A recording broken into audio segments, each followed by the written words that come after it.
Without a doubt, around the world, when we ask women what they want when they fall pregnant, is they want one-on-one continuity of care. I think every woman wants the best for her child. Women want to turn up the volume and say that it must be women who define what is quality, equity and dignity for them when it comes to childbirth. Women around the world want to be listened to. And it's important that we hear them. We truly listen from a place of the heart to what women and babies need. Mothers will not be able to enjoy their birthing experience if they're not treated with dignity and respect. I think women want to be respected as human beings, not as bodies. They want to be in a place which celebrates the pregnancy, enjoys the pregnancy, and then give birth to a baby in that same atmosphere. They want to be involved in decisions about their care. They don't even know that they have options to want something. Women want the full information about what's happening to them. And women want to be involved in decision making. I would say women want to be the authors of their birth story. And what better way to do that than allow and encourage and facilitate and really insist that women be at the lead of their care. When they come to a care provider, women want a mixture of skill and empathy. So I think what women want is a way for us to better elicit their values and integrate that into the care that we're providing. I think they want to feel like they're in control of their experience and control of their destiny. Precisely what women want is to have their bodies back.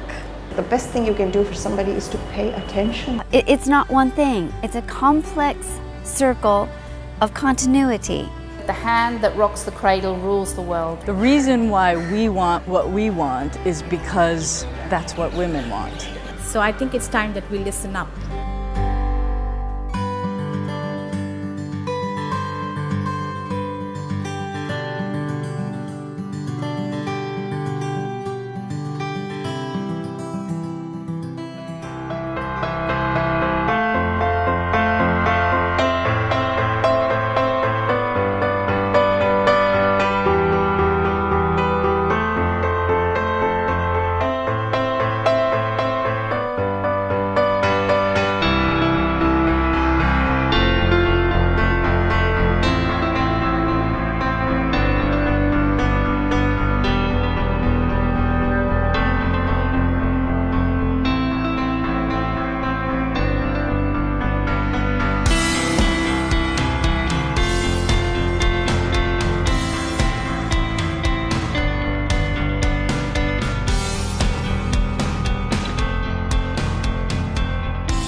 Birth is very important to humanity, and I think that women who give birth, it's an experience that really matters to them. Giving birth is what we do since the beginning of time. You are creator, you are nurturer, and then you are deliverer at the end of it, you are the birther. And this is the only experience in every woman's life that she can have the potential to completely own. Birth in its inherent nature is natural. Birth is not a medical event, it's a human event. So her human needs need to be put forward. Every woman understands implicitly the blueprint of birth. We need to create spaces and environments for her to walk that pathway with security, with confidence, with love, with support, and then she will know how to care for her baby without the need to be abused or violated. There are a lot of things in the course of being pregnant and going into labor and having a baby that are legitimately preference sensitive. Part of our obligation is to ensure that we make it possible for the very diverse set of people who are women to fulfill those needs. But we know that when women are asked, they want more than just a good outcome. They want a good process. The baby is an active participant, not just a passenger. And therefore we need to consider that in the way we behave in the birthing room. And it's really important that doctors and midwives see the woman as a complete being that's made up of both mind and spirit and body, and not just a body producing a baby. Present paradigm of birth and birthing as labor and delivery will not help We must look at the journey as a holistic rite of passage for women. It's important to give women the best possible experience. It's safe, it's affordable, and that's empowering. A lot of people will tell you that women don't want to have natural birth because they're afraid of it and it's painful and it's dirty and it's messy. I really believe that the majority of women, and I think there's a bit of evidence around to say it, really value their normal processes. They want to experience conception, pregnancy, childbirth, breastfeeding completely without interference. And I think for many who didn't feel that even at the time, after they go through a medicalised process, there's a loss and a mourning, because our normal processes are what make us women. We're getting better, we're getting stronger, we're getting healthier, we're getting more informed. Never before in the history of the world has it been more possible to have safe birth and satisfying birth. But we must never compromise satisfying birth for safe birth.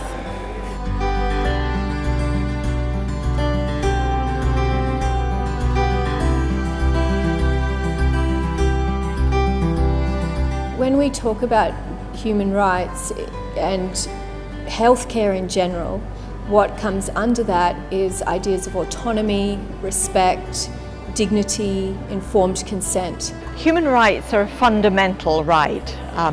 Everybody should be treated with respect and dignity, and women should have the choice about how they're cared for, where they give birth, whether or not they're going to have a baby. It is a fundamental right. Human rights, they're not a fancy extra, they are the point, they are the centre of good maternity care. Their right to seek the highest level of attainable care. Their right to informed consent before they receive any form of treatment. Their right to refuse medical treatment. Now, you don't have to be informed to refuse medical treatment, and a care provider should be required to respect that. Their right to seek care when they want it. Their right to be treated, most important of all, with respect and dignity. And their right to seek justice when and if they need it. Looking at the current landscape of maternal health care services, both in low and middle income countries and high income countries. So are women accessing care, and what is the quality of the care?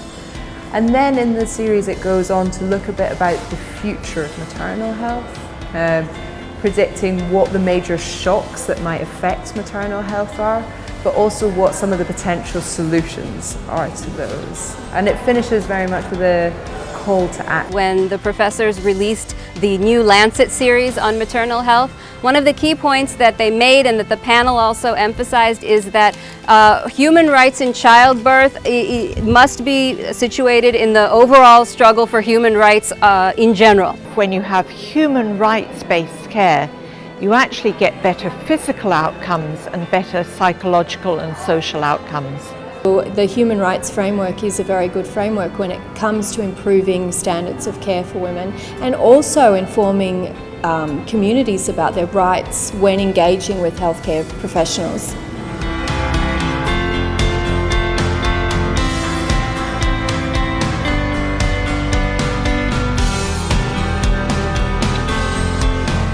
We just felt it was such an important thing to have a conference solely focused on respect and evidence. This conference has brought in awareness. This conference has brought in the issues in the public domain. This conference is, backed by passionate women who want to see change. What it can do is probably trigger a conversation, and I'm really glad to hear the sort of things that I heard at HRIC 2017. I think now is the challenge to get something solid going forward.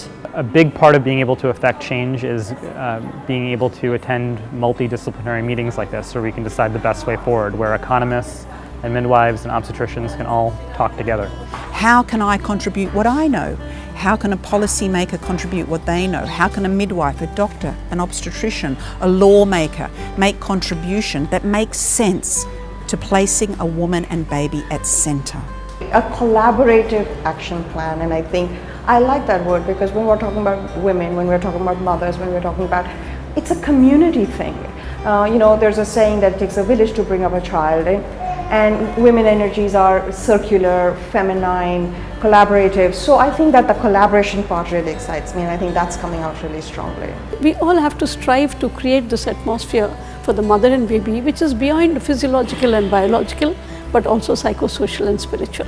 And so for me, the last days has really been this roller coaster of wow, the enormity of the problem mixed with wow, together we can.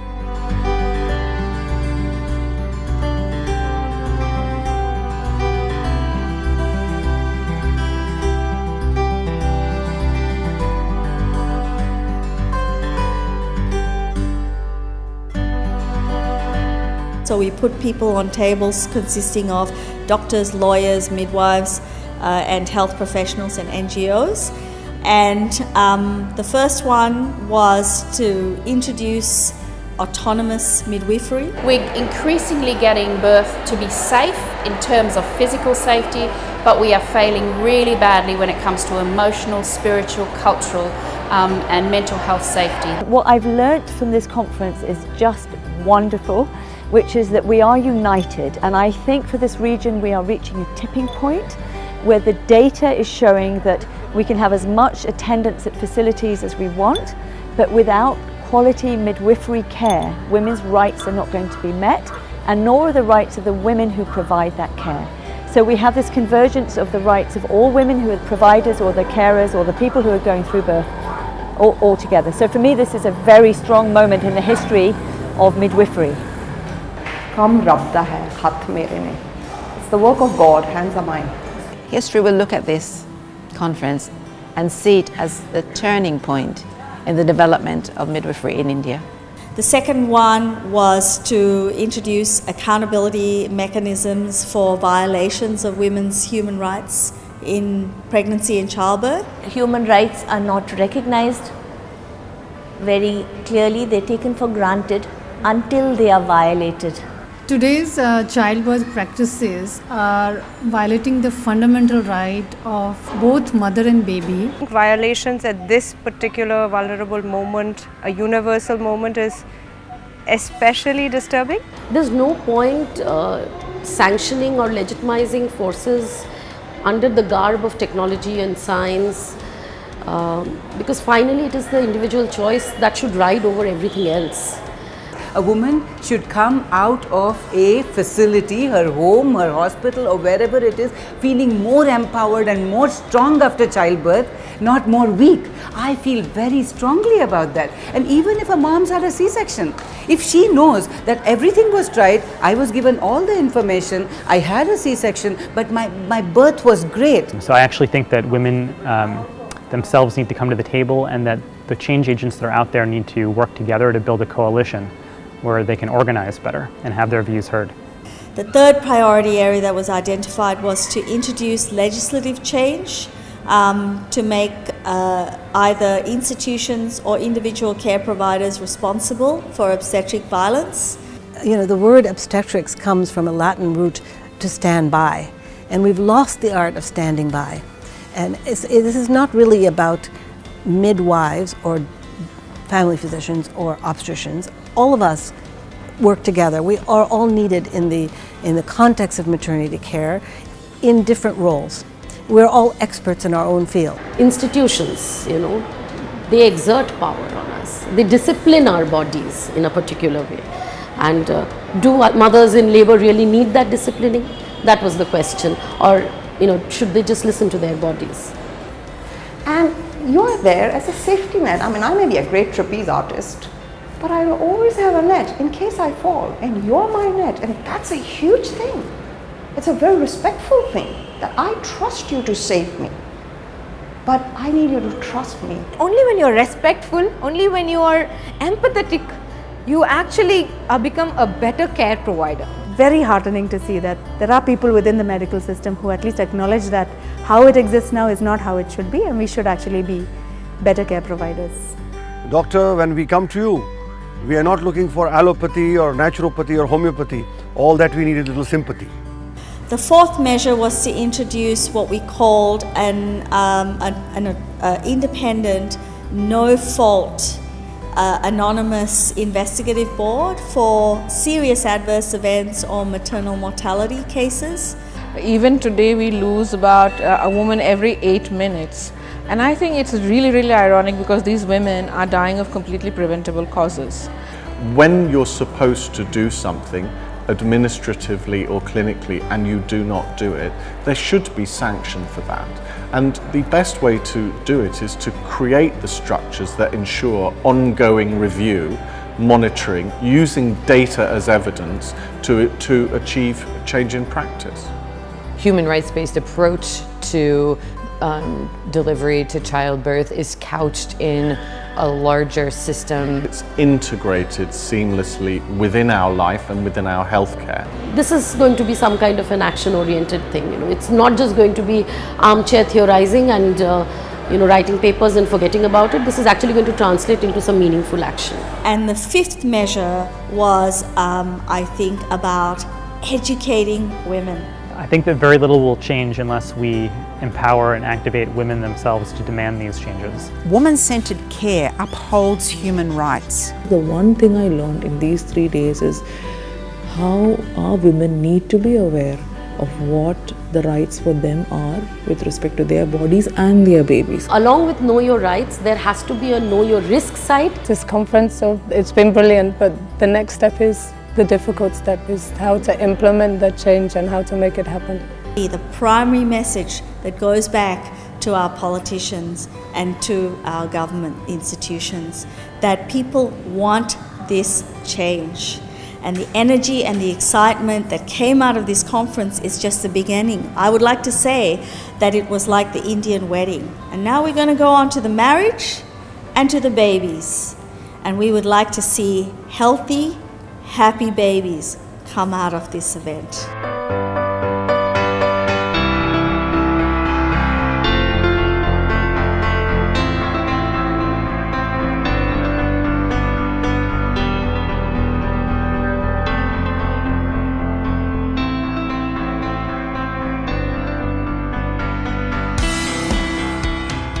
I think Birth India's vision is always to bring in more and more people into the as stakeholders and the collaborations and connections, and I think that's something that we've done very well. Women don't need to be saved, they need to be loved. And when women are loved, birth works. My vision of maternity care is that all women should have access to high quality care that's free at the point of delivery. They should be able to choose where they have care. They should have care in their local communities. My vision for maternity and infant care in India is one where we have a decentralized approach, where states, districts can really develop approaches that are most suitable to their local context. What we want to be able to do is provide the right patient with the right care at the right time. My vision is for a system which works with women rather than just for women. My vision is that every woman gets what she needs, what she asks for, and still is safe. So my vision for maternal care is the fact that we should not allow a single preventable death. My vision would be a world where women's fundamental rights are upheld by the state, by individuals. My vision to India is to humanize childbirth. My vision for Indian women would be that, number one, she will be able to make choices freely without any judgment. She should be able to say yes and to say no. My vision is a collaborative model of care. To really have a collaboration healthcare system where midwives can work with obstetricians, where we respect each other, that we have different professions, midwives being the expert in normal birth and obstetricians being the expert in high risk. So our vision is healthy mother, healthy baby, healthy generations. I would like to see that every woman has a birth companion. I think every single woman on the planet should have a midwife. And their knowledge be incorporated in how women birth. Every woman have access to a midwife or midwifery services that meet their needs. Every woman should have the support that's necessary to make a normal birth normal, and every woman should have access to intervention when it's required. She gets a choice to make a decision. She gets a chance to grieve a loss, even if it's a loss of an experience. Say a woman wanting to have a natural birth ends up with a cesarean. She gets a chance to grieve it. It's not pushed aside. And that's my vision. Okay, my vision of maternal and infant care is that it's integrated with care that we receive over our life. My vision would include or would require that there will be holistic care for the mother and the baby. My vision is that every woman can get to choose. I see a vision that through birth we have an opportunity to raise the level of love consciousness on this planet. And if a mother is happy and the environment is safe, she's also delivering a happy baby. So your next generation, to a certain extent, you're contributing to a good start. So that's why I'm here as an obstetric. Every woman emerges as a mother feeling powerful and capable and able to nurture the next generation. Human Rights in Childbirth has a vision, and it's very straightforward. Our vision is to put women at the center of maternity care everywhere. Justice! Justice! Dignity! Dignity! Respect! Respect! We are coming for them. We are coming for them! Boom!